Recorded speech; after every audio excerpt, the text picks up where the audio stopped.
It's Tuesday evening. என்னோட ஸ்டைலில் இட்லி சாம்பார் எப்படி செய்யலான்னு பார்க்கலாம் வாங்க. அப்புறமா ஒன்றும் இல்லைனா 1.5 கிளாஸ் துவரம்பருப்பு எடுத்துக்கோங்க. நல்லா வாஷ் பண்ணி எடுத்துக்கோங்க. அது கூட 2 பல்லாரி 6 to 7 பச்சை மிளகா, 3 மீடியம் சைஸ் தக்காளி, 4 கத்தரிக்காய், 2 உருளைக்கிழங்கு எல்லாத்தையும் குட்டி குட்டியாக சாப் பண்ணி அந்த பருப்பு கூட சேர்த்துக்கோங்க.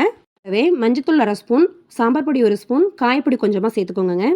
குக்கரை மூடி போட்டு விசில் விட்டுலாங்க. 8 to 10 விசில் வச்சுக்கோங்க.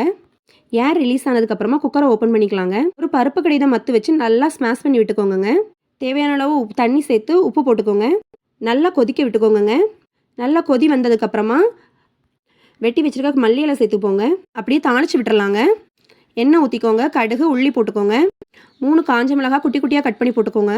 கருவேப்பிலை சேர்த்து தாளிப்பை சாம்பாரில் ஊற்றிக்கலாங்க.